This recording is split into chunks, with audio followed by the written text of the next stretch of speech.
जय हिंद मेरे प्यारे बच्चों, कैसे हैं आप लोग। मैं हूं आपका केमिस्ट्री मेंटर कुणाल वर्मा काशी से। आज हम आखिरी टॉपिक देखेंगे सोल्यूशन चैप्टर का, जिसको हम एबनॉर्मल मोलर मास के नाम से जानते हैं।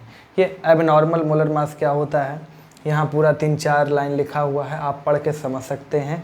लेकिन बोलोगे कि सर ये तो कुछ समझ में आया नहीं, तो मैं क्या करता हूँ, आपको एग्जाम्पल पहले लेता हूँ, उसके बाद ये चीज़ आपको पढ़ के बताऊँगा, तो आपको क्लियर कर समझ में आ जाएगा।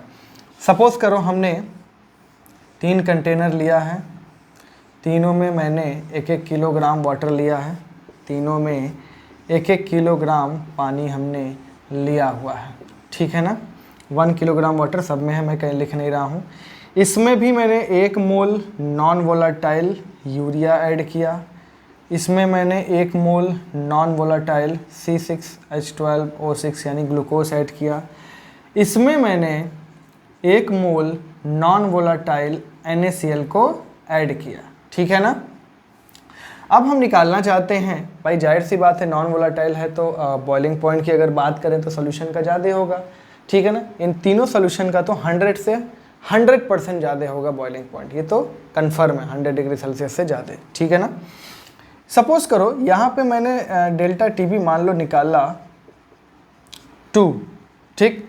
तो बोलोगे कि सर यहाँ पर भी 2 ही आएगा, यहाँ पर भी 2 ही आएगा, क्योंकि सर यहाँ पर भी आपने 1 मोल यूरिया यानी एवोगाड्रो नंबर के बराबर यूरिया पार्टिकल्स को घोला है, यहाँ पर भी एवोगाड्रो नंबर के बराबर ही ग्लूकोज के पार्टिकल्स को घोला है। तो दो जब कॉलिगेटिव प्रॉपर्टी को इस बात से कोई लेना ही देना नहीं होता कि वो सॉल्यूट क्या है, सॉल्यूट की संख्या से मतलब है।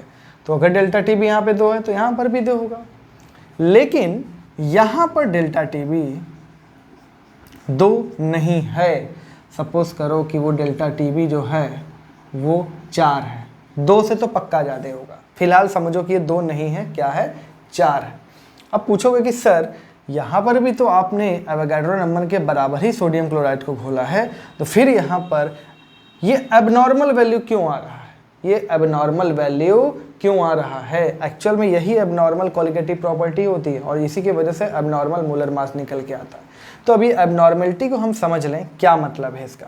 देखो ध्यान से, ये जो यूरिया है NH2CONH2, इसको जब आप पानी में घोलेंगे तो ये केवल NH2CONH2 बन जाएगा एक्वस, कोई दिक्कत नहीं है। लेकिन इसके आगे ये डिसोसिएट नहीं करेगा, ये ब्रेक नहीं होगा, प्लस और माइनस में ब्रेक नहीं होगा, पार्टिकल्स उतने ही हैं। आपने ग्लूकोज को भी पानी में घोल दिया तो ये भी C6H12O6 केवल एक्वस बन गया, लेकिन ये ब्रेक नहीं होगा। लेकिन अगर आपने NaCl में NaCl को पानी में घोल दिया तो ये NaCl जो एक्वस बनेगा, बाद में ये जाके क्या करेगा, Na+ और Cl- में ब्रेक हो जाएगा। आई बात समझ में। तो ये एक ठो हम NaCl समझ रहे थे, एक्चुअल में इसमें एक ठो Na+ है और एक ठो Cl- है। अब कुछ बच्चे बोलेंगे कि सर दोनों मिला के उसी के बराबर तो है। बोले यार कैटायन एनायन से मतलब नहीं है, पार्टिकल्स की संख्या से मतलब है। आई बात समझ में, पार्टिकल्स की संख्या से मतलब है। कैटायन है कि एनायन है उससे कोई फर्क नहीं पड़ता, कॉलिगेटिव प्रॉपर्टी को केवल और केवल सॉल्यूट के संख्या से मतलब होता है। यहाँ पे एक सॉल्यूट का पार्टिकल है, ठीक है, यहाँ पे एक सॉल्यूट का पार्टिकल है, जब पानी में गया तो वो तुरंत 2 हिस्सों में ब्रेक हो गया। तो एक्चुअल में यहाँ पे हम सोच तो रहे थे कि एवोगाड्रो नंबर के बराबर संख्या है NaCl की। हमने शुरू में एवोगाड्रो नंबर के बराबर NaCl सॉलिड स्टेट में लिया, पानी में डाल दिया, पानी में जाने के बाद हर एक NaCl 2 हिस्सों में ब्रेक हो रहा है। यानी कि एवोगाड्रो नंबर के बराबर संख्या हमने डाला था और पानी के अंदर जब वो गया तो 2 टाइम्स ऑफ एवोगाड्रो नंबर के बराबर क्या हो जाएगा, पार्टिकल्स हो जाएगा, ठीक है ना। उतने ही Na+ और उतने ही Cl-। तो क्या पार्टिकल की संख्या पानी में जाने के बाद बढ़ी नहीं, यस बढ़ गई, और बढ़ गई तो कॉलिगेटिव प्रॉपर्टी की वैल्यू भी ज़्यादा निकल के आएगी। आ रही है बात समझ में। तो जब पार्टिकल्स की संख्या ही घट बढ़ रही है सॉल्यूशन के अंदर, तो कॉलिगेटिव प्रॉपर्टी की वैल्यू जो हम कॉपी पेन से निकालते हैं उससे कम या ज़्यादा आएगा एक्सपेरिमेंटल वैल्यू।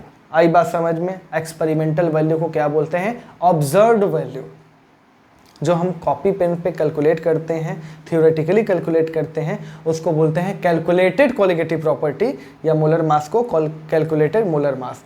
जो एक्सपेरिमेंटली आती है वैल्यू उसको बोलेंगे observed molar mass, observed colligative property, या फिर एक्सपेरिमेंटल कोलिगेटिव प्रॉपर्टी या एक्सपेरिमेंटल मोलर मास। तो इतनी बात तो समझ में आ रही है।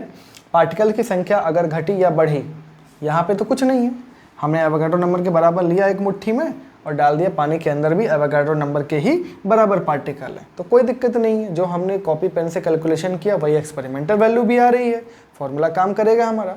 लेकिन यहाँ पर फॉर्मूला काम इसलिए नहीं करेगा क्योंकि फॉर्मूला में हम क्या करेंगे, हम तो भाई 1 मोल डालेंगे ना, जबकि अंदर जाके कितना हो जा रहा है, 1 मोल इसका 1 मोल इसका, 2 मोल हो जा रहा है, पार्टिकल डबल हो जा रहे हैं। तो पार्टिकल की संख्या बढ़ गई तो कोलिगेटिव प्रॉपर्टी की वैल्यू भी बढ़ गई, और अगर बढ़ गई तो मोलर मास भी क्या आएगा, कुछ डिफरेंट आएगा, जितना आना चाहिए उतना नहीं आएगा। तो ये हो गया। अब देखो ध्यान से, कैसा भी देखोगे तुम कोलिगेटिव प्रॉपर्टी, जैसे डेल्टा टीबी का ही फॉर्मूला लेते हैं तो ये होता है केबी इंटू मोलालिटी। मोलालिटी में नीचे मोलर मास आता है। तो एक बात तो समझ लो, कोलिगेटिव प्रॉपर्टी और मोलर मास में कैसा रिलेशन होता है, इन्वर्सली का रिलेशन होता है। आई बात समझ में। अगर कोलिगेटिव प्रॉपर्टी की वैल्यू जो हम कैलकुलेट कर रहे हैं उससे ज़्यादा आ रही है तो मोलर मास जो हम कैलकुलेट कर रहे हैं उससे वैल्यू कम एक्सपेरिमेंटल आएगा। आई बात समझ में। यही एक्सपेक्टेशन से कम या ज़्यादा मोलर मास आ रहा है तो इसी को क्या बोलते हैं, abnormal molar mass.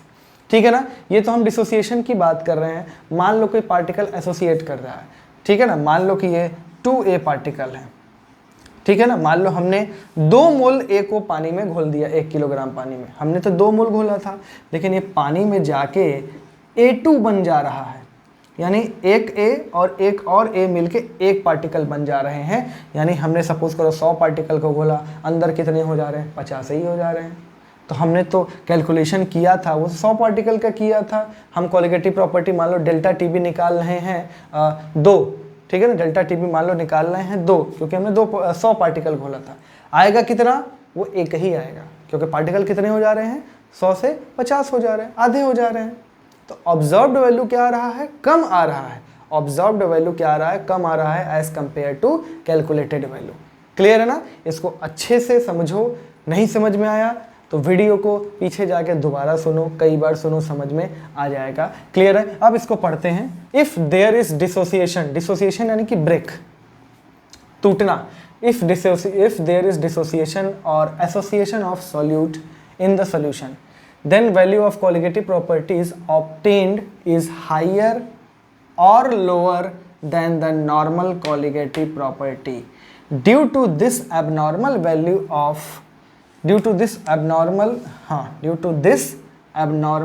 of molar mass is obtained, मतलब इसके कारण एक abnormal value मोलर मास का ऑब्टेंड होगा और उसी को क्या बोलते हैं, एबनॉर्मल मोलर मास कहते हैं। क्लियर है। इसको नोट कर लो, फिर हम इसमें कुछ और बातें करते हैं, इसके आगे बढ़ते हैं। ठीक है, ठीक है ना। चलिए, ये बात आप ध्यान रखेंगे अच्छे से। चलो इसको मिटा रहे हैं। एसोसिएशन, डिसोसिएशन, ये बहुत अच्छे से हमको समझना है। ठीक, कंपटीशन में तो सवाल यहीं से आने हैं। अब देखिए ध्यान से, अगर एसोसिएशन या डिसोसिएशन होगा, अगर डिसोसिएशन हो रहा है तो पहले पार्टिकल हम क्या सोच रहे थे, 10, हो कितने गए, 20। जरूरी नहीं है कि सारे के सारे ब्रेक हो जाएं, लेकिन कुछ भी ब्रेक होंगे तो 10 से तो ज़्यादा ही रहेगा, यानी कि पार्टिकल की संख्या बढ़ रही है। डिसोसिएशन में क्या हो जाएगा, इन डिसोसिएशन क्या हो जाएगा, CP मतलब कोलिगेटिव प्रॉपर्टी। आप पूरा करके लिखना, ठीक है ना, फुल फॉर्म, शॉर्ट में नहीं, मैं तो समझाने के लिए कर रहा हूँ। कोलिगेटिव प्रॉपर्टी जो ऑब्जर्व्ड आएगा या एक्सपेरिमेंटल आएगा वो ज़्यादा होगा कोलिगेटिव प्रॉपर्टी नॉर्मल या कैलकुलेटेड, नॉर्मल या कैलकुलेटेड। ठीक है ना। ये ऑब्जर्व्ड या एक्सपेरिमेंटल क्या हो जाएगा, इसको एबनॉर्मल भी बोल सकते हो। एबनॉर्मल वो क्या होगा, ज़्यादा होगा। ठीक है ना। और अगर कोलिगेटिव प्रॉपर्टी ये ऑब्जर्व्ड वाला ज़्यादा है तो मोलर मास किसका ज़्यादा हो जाएगा, इसका ज़्यादा हो जाएगा। आई बात समझ में। क्योंकि मोलर मास और कोलिगेटिव प्रॉपर्टी में क्या होता है, इनवर्स का रिलेशन होता है। तो मोलर मास ऑब्जर्व्ड या एक्सपेरिमेंटल या एबनॉर्मल वैल्यू जो आएगा वो क्या हो जाएगा, कम हो जाएगा मोलर मास नॉर्मल या कैलकुलेटेड, इसको थ्योरेटिकल भी बोल सकते हो, ठीक है ना, थ्योरेटिकल भी आप लिख सकते हैं, ठीक है ना। वही अगर डिसोसिएशन की बात करें, ठीक, अब इसको आप समझ गए हैं तो अच्छे से लिख सकते, सॉरी डिसोसिएशन हो गया। अगर एसोसिएशन की बात करें तो एसोसिएशन में तो पार्टिकल्स 2 मिलके 1 हो जा रहा है, 3 मिलके 1 हो जा रहा है, 4 मिलके 1 हो जा रहे हैं, तो क्या हो जाएगा, पार्टिकल की संख्या घट रही है। तो कॉलिगेटिव प्रॉपर्टी जो ऑब्जर्व्ड वैल्यू आएगी या एक्सपेरिमेंटल वैल्यू आएगी या एबनॉर्मल वैल्यू आएगी, वो क्या हो जाएगी, कम हो जाएगी as compare to colligative property normal या कैलकुलेटेड, ठीक। और मोलर मास की बात करें तो मोलर मास किसका ज़्यादा हो जाएगा, वो ऑब्जर्व्ड का ज़्यादा हो जाएगा, ठीक है ना, ऑब्जर्व्ड या एक्सपेरिमेंटल ज़्यादा हो जाएगा as compare to molar mass normal या कैलकुलेटेड। आई बात समझ में, ये बहुत इंपॉर्टेंट है, नहीं समझ में आए पीछे जाके लेक्चर देखो, वापस से समझो, लेकिन इसको समझना तो पड़ेगा ही। इसको नोट कर लो, फिर हम कुछ और बातें करते हैं। इसको नोट करो फटाक से, क्लियर है। चलिए अब इसके आगे थोड़ा सा बढ़ते हैं और इसमें कुछ फार्मूला वगैरह को भी हम देखते हैं, कैसे फार्मूला को यूज़ करना है, क्या फार्मूला निकल के आता है, वांट फैक्टर क्या होता है। तो देखो हम एक फार्मूला लेते हैं, हम हमेशा यही लेते हैं, डेल्टा टी वी बराबर के बी इंटू मोलालिटी, के बी इंटू मोलालिटी, के बी इंटू मोलालिटी। ये हम क्या करते हैं, कॉपी पेन पे निकालते हैं, और ये डेल्टा टी वी क्या है, मान लो एक्सपेरिमेंटल वैल्यू है। क्या है ये, एक्सपेरिमेंटल वैल्यू। ये कैमरा में दिख रहा है कि नहीं, यस दिख रहा है, ये एक्सपेरिमेंटल वैल्यू है। अब देखो डिसोसिएशन में क्या हो जाएगा, इन डिसोसिएशन में क्या हो जाएगा, जो एक्सपेरिमेंटल वैल्यू आएगी वो ज़्यादा आएगी, यानी कि delta T V is greater than के बी इंटू मोलालिटी। ये हमने रख लिया, ठीक। इसको सॉल्व करने पर मान लो 101 आ रहा है, जबकि वैल्यू आ रहा है 102, तो ये 102 ज़्यादा है इससे, यानी कि हमें यहाँ पर कुछ संख्या से मल्टीप्लाई करना पड़ेगा ताकि ये बराबर हो जाए के बी इंटू एम। आ रही है बात समझ में। और इसी आई को क्या बोलते हैं, वैन हाफ फैक्टर बोलते हैं, ठीक है ना। अब इन एसोसिएशन की बात करें, तो डेल्टा टी बी क्या हो जाएगा, लेस देन के बी इंटू मोलालिटी। अब इसको बराबर करने के लिए हमको क्या करना पड़ेगा, फिर से यहाँ पे आई से मल्टीप्लाई करना पड़ेगा, ठीक है ना। अब देखो ये वैल्यू छोटा है तो ये आई क्या होना चाहिए, 1 से बड़ा। ये वैल्यू बड़ा है तो आई क्या होना चाहिए, 1 से छोटा होना चाहिए। यानी इतना बात तो समझ में आ गया कि आई क्या है, डिसोसिएशन के केस में 1 से ज़्यादा है, एसोसिएशन के केस में 1 से कम है। तो फिलहाल हम कर लेते हैं कि आई का डेफिनेशन, आई बराबर क्या हो जाएगा, दिस अपॉन में दिस। ये क्या है, एक्सपेरिमेंटल कॉलिगेटिव प्रॉपर्टी, और ये क्या है, थ्योरेटिकल या कैलकुलेटेड कॉलिगेटिव प्रॉपर्टी। तो आई क्या हो जाएगा, एक्सपेरिमेंटल या फिर ऑब्जर्व्ड कॉलिगेटिव प्रॉपर्टी अपॉन में थ्योरेटिकल या फिर कैलकुलेटेड या फिर नॉर्मल कॉलिगेटिव प्रॉपर्टी। इसको एबनॉर्मल भी लिख लो, एबनॉर्मल कॉलिगेटिव प्रॉपर्टी। क्लियर है, ये हो जाएगा, ठीक। अगर हम बात करें मोलर मास के लिए, तो जो चीज़ नीचे है उसको ऊपर लिख दो, यानी कि थ्योरेटिकल या फिर कैलकुलेटेड या फिर नॉर्मल, लेकिन क्या, मोलर मास अपॉन में एक्सपेरिमेंटल या फिर ऑब्जर्व्ड या फिर एबनॉर्मल क्या, मोलर मास। तो ये रेशियो क्या निकल के आ जाएगा, ये भी आई को ही बताएगा। जाहिर सी बात है अगर डिसोसिएशन हो रहा है तो ये वैल्यू ज़्यादा होगी, ये वैल्यू कम होगी, क्योंकि पार्टिकल ज़्यादा हो रहे हैं, ठीक। और अगर ये ज़्यादा है तो जाहिर सी बात है मोलर मास तो कम ही आ जाएगा। आई बात समझ में। तो आई की वैल्यू 1 से ज़्यादा होगी, कब, जब डिसोसिएशन हो रहा है, आई की वैल्यू 1 से कम होगी जब एसोसिएशन हो रहा है, और आई की वैल्यू 1 के ही बराबर होगी जब नो एसोसिएशन नो डिसोसिएशन। अभी तक तो हम वही पढ़ रहे थे ना, क्लियर है? तो इसको नोट कर लीजिए। इसके बाद सारे फॉर्मूला हम लिख लेते हैं, या फिर फॉर्मूला यहीं पे लिख लेते हैं। तो सारे फॉर्मूला में हमको बस आई लगा देना है। तो चारों कॉलिगेटिव प्रॉपर्टी होगा P not minus P S upon में पी नॉट बराबर I into mole fraction of solute, ठीक। डेल्टा टी बी बराबर I into K B into molality, ये फॉर्मूला हो गया।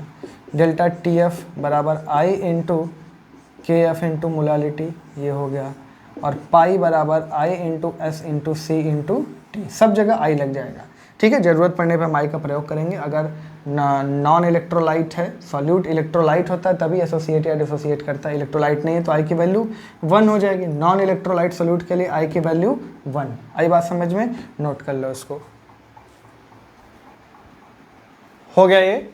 चलिए अब धीरे धीरे हम क्वेश्चंस की तरफ बढ़ते हैं। तो क्वेश्चन से पहले कुछ चीज़ हम और सिखा देते हैं, ठीक है। Relation between warrant of factor and alpha, ठीक है ना। अल्फ़ा यहाँ पे क्या है? यहाँ पे डिग्री ऑफ डिसोसिएशन है। क्या है? Degree of dissociation. क्लियर है ना? दिखाई दे रहा है थोड़ा सा, चलिए ठीक है, दिख रहा है डिग्री ऑफ डिसोसिएशन। तो मैं कोई डेरिवेशन की बात नहीं करूँगा, आप डायरेक्ट लिख लीजिए अल्फ़ा बराबर आई माइनस 1 अपॉन में एन माइनस 1, ठीक है ना। अब ये एन क्या है? एन जो है कितने पार्टिकल में ब्रेक हो रहा है, जैसे KCl, NaCl, MgSO4, ZnSO4, इन सब के लिए एन की वैल्यू क्या है? 2 है, ठीक। K2SO4, MgCl2, MgBr2, Na2SO4, इन सब के लिए n की वैल्यू क्या है? 3 है, ठीक है ना, ठीक। AlCl3, इसके लिए n की वैल्यू क्या है? 4 है। Al2SO4 का थ्राइस, इसके लिए n की वैल्यू क्या है? 5 है। K4FeCN6, देखो जब इसको ब्रेक करते हैं तो ये टूटता है 4K प्लस FeCN6 4 माइनस, तो 4 1 5, तो n इसके लिए भी 5 हो गया। क्लियर है? तो ये हो जाएगा। अब दूसरा, relation between I and alpha. Alpha यहाँ पे क्या है? Degree of association. क्या है? Degree of association. ध्यान रखना, अगर कंप्लीट डिसोसिएशन बोलेगा, कंप्लीट डिसोसिएशन, तो अल्फ़ा बराबर क्या हो जाएगा? 1 हो जाएगा। अल्फ़ा बराबर क्या हो जाएगा? 1 हो जाएगा, ठीक है ना। तो यहाँ पे क्या हो जाएगा? अल्फ़ा बराबर आई माइनस 1 अपॉन में 1 अपॉन में n माइनस 1, ध्यान देना है यहाँ पे, ठीक। अब n बराबर 2 हो जाएगा फॉर डाइमर, n बराबर 3 हो जाएगा फॉर ट्राइमर, और n बराबर 4 हो जाएगा फॉर टेट्रामर, ठीक। इसमें जो भी चीज़ है आप समझ लीजिए अच्छे से। अब हम क्वेश्चन की तरफ चलते हैं। अक्सर वो आई अल्फ़ा के बीच की बात करेगा, तो ये n की वैल्यू को आपको अच्छे से ध्यान में रखना है, इसको नोट कर लो, फिर हम क्वेश्चन देखते हैं। आइए दोस्तों क्वेश्चन देखते हैं आई और अल्फ़ा के बीच में जो भी रिलेशन है या एबनॉर्मल वैल्यू वाले पर, ठीक है ना। सबसे पहला क्वेश्चन है, find molality of KCl in water so that freezing point depressed by 2 kelvin. KF दिया है वाटर के लिए 1.86। देखो यहाँ पे कंप्लीट डिसोसिएशन बोल के रखा है, यानी कि यहाँ पे अल्फ़ा बराबर 1 है, ठीक है ना। तो अब पहले वाले के लिए हम क्या करेंगे? सबसे पहले क्या है? अल्फ़ा बराबर आई माइनस 1 अपॉन में n माइनस 1। अल्फ़ा कितना दिया हुआ है? 1, तो 1 बराबर आई माइनस 1, और KCl के लिए n की वैल्यू 2 है, तो 2 माइनस 1 यानी कि 1, यानी कि यहाँ पे i की वैल्यू 2 हो गई। आई बात समझ में? i की वैल्यू 2 हो गई, तो 2 रख दो यहाँ पे। तो डेल्टा TF कितना दिया हुआ है? 2, तो डेल्टा TF बराबर I into KF into molality. यहाँ पे दिया हुआ है 2 बराबर, यहाँ पे 2 हो गया I, into K F 1.86 into molality. तो ये 2 से 2 ख़त्म, यहाँ से मोलालिटी आएगा 1/1.86 और ये आएगा 0.54 मोल पर केजी। कितना आ जाएगा? मोल पर केजी। क्लियर है ना? चलिए इसी में सेकंड क्वेश्चन को भी देख लेते हैं। सेकंड में क्या लिखा हुआ है? डेसीमोलर। डेसीमोलर, इसका मतलब मोलारिटी कितना दिया हुआ है या कंसंट्रेशन 1/10। आई बात समझ में? फॉर्मूला होता है पाई बराबर I into S into C into T. ठीक है ना? इस बार हम क्या करेंगे? आई निकाल के तब अल्फ़ा को निकालेंगे। ठीक, तो पाई कितना दिया हुआ है?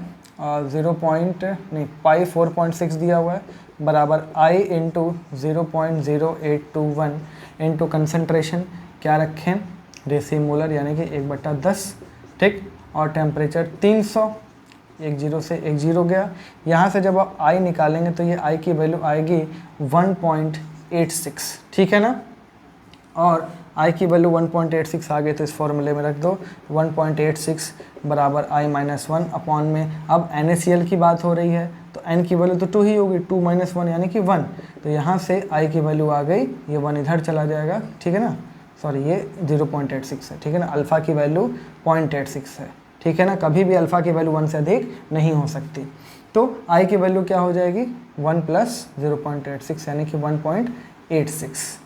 आई बात समझ में? क्लियर? इसको नोट करो, फिर हम तीसरा क्वेश्चन देखते हैं। अभी मुझे मिटाना पड़ेगा, ये 2 क्वेश्चन हो गए हैं। क्लियर? चलिए थर्ड।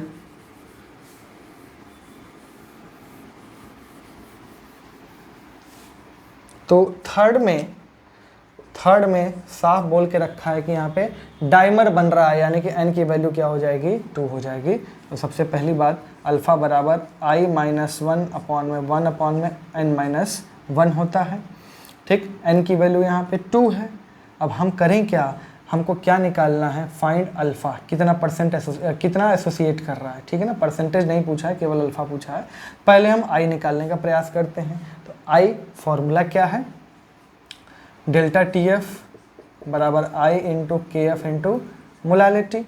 ठीक, डेल्टा टी एफ कितना दिया हुआ है? 0.69 बराबर आई इंटू कितना के एफ दिया हुआ है बेंजीन के लिए? 5.12। मोलालिटी का फॉर्मूला मास अपॉन में फिनॉल का मोलर मास कितना हो जाएगा? 94। मास ऑफ सॉल्वेंट एक ही है, तो यहाँ से जो आई की वैल्यू निकल के आ रही है वो आ रही है 0.63। कितना आ रहा है? 0.63। भाई 1 से कम ही आएगा ना आई, क्योंकि एसोसिएशन हो रहा है। तो 0.63 यहाँ पे रख दो। तो 0.63 बराबर, सॉरी अल्फ़ा निकालना, तो अल्फ़ा बराबर 0.63 - 1 अपॉन में 1 अपॉन n यानी कि 1/2 यानी कि 0.5 यानी कितना आ जाएगा? -0.5। ऊपर भी माइनस, ऊपर कितना आ जाएगा? -0.37 अपॉन में -0.5 यानी एक तरीके से 2 से मल्टीप्लाई ही तो हो रहा है। ये कितना आ जाएगा? 0.74 या फिर अल्फ़ा बराबर 74%। ठीक, ये हो गया। क्लियर है ना? चलिए इसको नोट कर लीजिए, फिर हम इसको भी मिटाते हैं। नेक्स्ट 3 सवाल हो गए। ठीक है ना? चौथे में क्या बोल के रखा है कि 0.5% W/W KCl सोल्यूशन, यानी कि 0.5 ग्राम KCl है, 99.5 ग्राम क्या है? वाटर है। ठीक है ना? 99.5 ग्राम क्या है? वाटर है। और इसका बोल रहा है कि फ्रीजिंग कितने पर फ्रीज हो रहा है? -2.4 डिग्री सेल्सियस। कुछ ना बोले तो पानी, यानी कि ये इतना डिग्री सेल्सियस कम हो गया, यानी डेल्टा टी एफ बराबर 2.4 दे के रखा हुआ है। ठीक है ना? तो 2.4 बराबर I into K F into molality.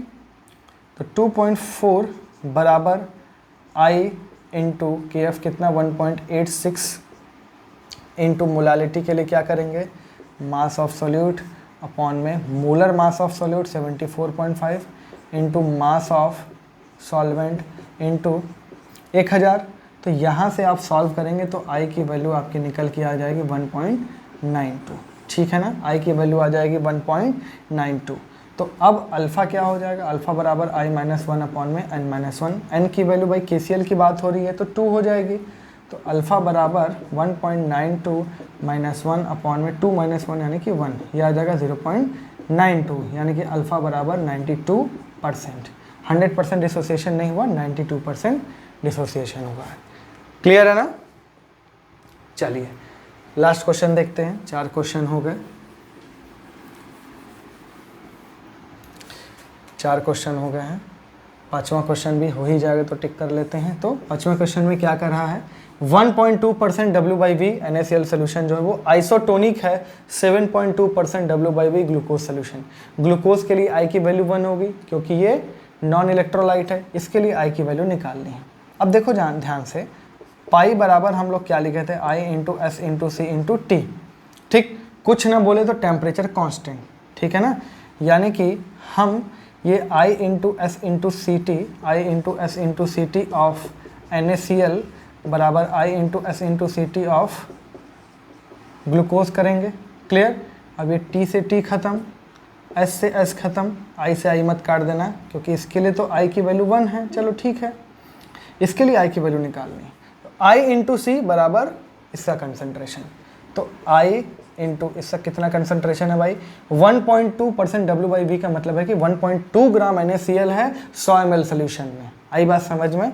तो 1.2 ग्राम अपॉन में इसका molar mass into volume of solution 100 into ऊपर 1000 बराबर 1 हो जाएगा इसके लिए I, ठीक है ना, इंटू इसका कंसंट्रेशन कितना हो जाएगा 7.2% है, तो 7.2 अपॉन में क्या कर दें यहाँ पे मोलर मास 180 और इसका भी बाकी क्या हो जाएगा 100 ml इंटू 1000, यहाँ 1000/100, 1000/100 ये ख़त्म हो गया। तो I की वैल्यू हम सिंप्लीफाई करें थोड़ा सा, इसको इधर ले जाओ, 7.2 अपॉन में 180 इंटू 58.5 अपॉन में 1.2, यहाँ से I की वैल्यू निकल के आ जाएगी, I की वैल्यू 1.95 आएगी, ठीक है ना। सॉल्व करना आपको है, ठीक है ना, मैंने आपको सिखा दिया, ठीक है, इसको नोट कर लो फिर फटाक से। तो बच्चों अब मिलेंगे अगली क्लास में, तब तक के लिए जय हिंद।